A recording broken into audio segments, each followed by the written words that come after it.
Martell and Lala instantly became the focal point of online conversation, not because anything inappropriate occurred, but because of the reaction it triggered. Viewers didn't respond to what was said as much as how it felt.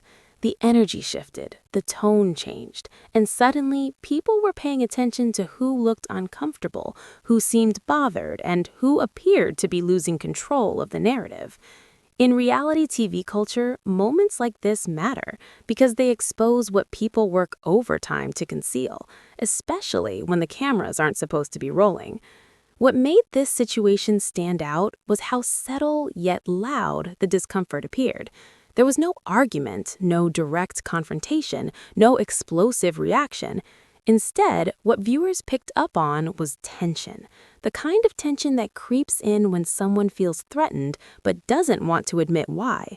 That's often how jealousy shows up, not as rage, but as irritation, awkward pauses, forced laughter, and visible shifts in body language.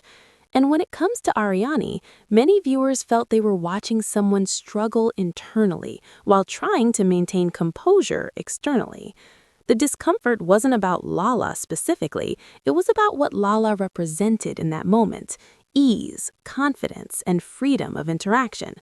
Jealousy is rarely about another person alone. It's about comparison, insecurity, and fear of displacement. When someone feels they've sacrificed more, endured more, or held on longer than others, they tend to believe they're owed a certain level of control or loyalty. When that expectation isn't met, even in something as small as a live conversation, it can trigger feelings of resentment and inadequacy. That's why moments like Stormy's live feel bigger than they are. They expose emotional undercurrents that have likely existed long before the audience noticed them. This pattern isn't unique to Arionne. Reality television has repeatedly shown us what happens when people build identities around endurance instead of self-awareness. We've seen it with Angel from Real Housewives of PTOA, who entered the show presenting confidence, authority, and success, only for her actions to contradict her words once pressure was applied. During the Colorado trip, Angel repeatedly claimed she wanted to bond with the women, while simultaneously separating them, creating unequal experiences and displaying behavior that felt calculated rather than inclusive. That disconnect between intention and action is where trust breaks down, both among cast members and with the audience. Angel's situation also sparked a larger conversation about accountability versus cruelty. While her behavior on the show deserved critique, the wave of one-star reviews from people who never experienced her business crossed a dangerous line. Reality TV drama should never translate into real-world harm. Criticism of someone's character or decisions on a show is fair game. Attempting to sabotage their livelihood is not. Two truths can exist at once. Angel mishandled her role as a host, and she did not deserve coordinated attacks on her business. The inability of some viewers to separate entertainment from reality speaks to how emotionally invested audiences have become in these narratives. What links Arionne, Angel, and so many others in the reality TV space is the concept of performative power.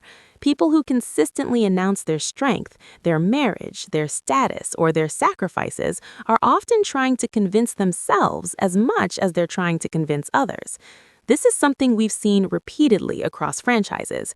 Karen Huger presented her marriage as an institution, Wendy Osifo introduced herself as a walking resume, and Monique Samuels leaned heavily into the image of perfection.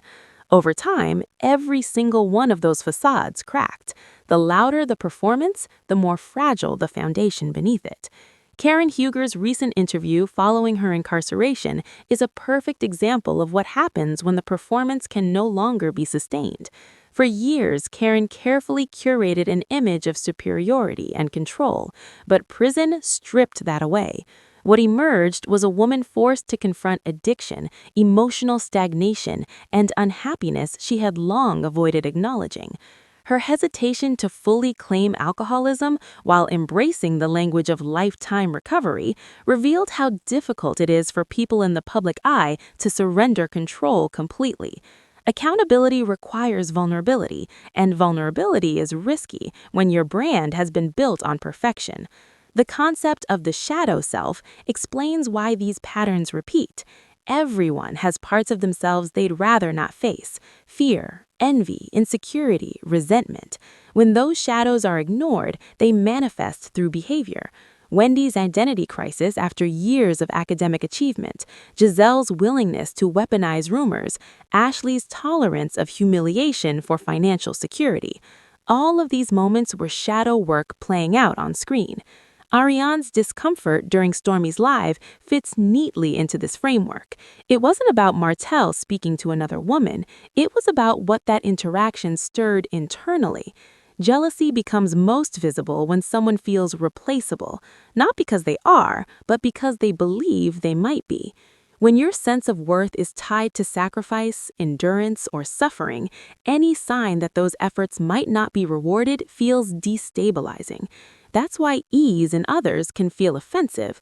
It highlights imbalance. It raises uncomfortable questions about whether the struggle was necessary, whether loyalty was reciprocated, and whether the narrative you've told yourself still holds up. Reality TV doesn't create these issues, it exposes them. Cameras don't manufacture insecurity, they remove the ability to hide it. Stormy's live wasn't a setup, and Lala wasn't provoking anything intentionally. What viewers witnessed was an unguarded moment where emotional armor slipped.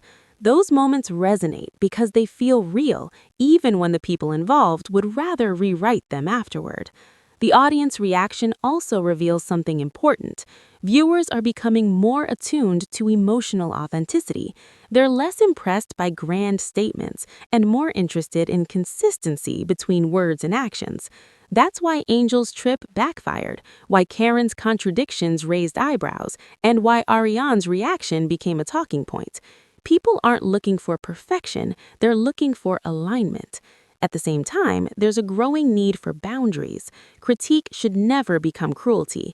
Commentary should never become harassment. Reality stars sign up to have their behavior discussed, not to have their businesses destroyed or their families targeted.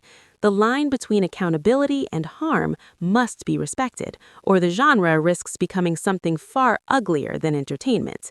Ultimately, this situation isn't just about jealousy, it's about identity. It's about what happens when people confuse control with security and endurance with love. Arionne's moment on Stormy's live resonated because it felt like a crack in the image, a glimpse into the emotional cost of holding on too tightly. Whether she acknowledges it publicly or not, the reaction sparked a conversation many viewers recognize from their own lives. Because jealousy isn't a moral failure, it's information. It tells you where you feel threatened, where you feel unseen, and where healing is needed. The problem arises when people respond to that signal with denial instead of reflection. Reality TV magnifies those choices, turning private struggles into public narratives. In the end, Stormy's live will fade, the headlines will move on, and new drama will take its place. But what lingers is the reminder that no amount of performance can outpace self-awareness forever. The truth finds its way to the surface, sometimes quietly, sometimes uncomfortably, and sometimes live on camera for everyone to see.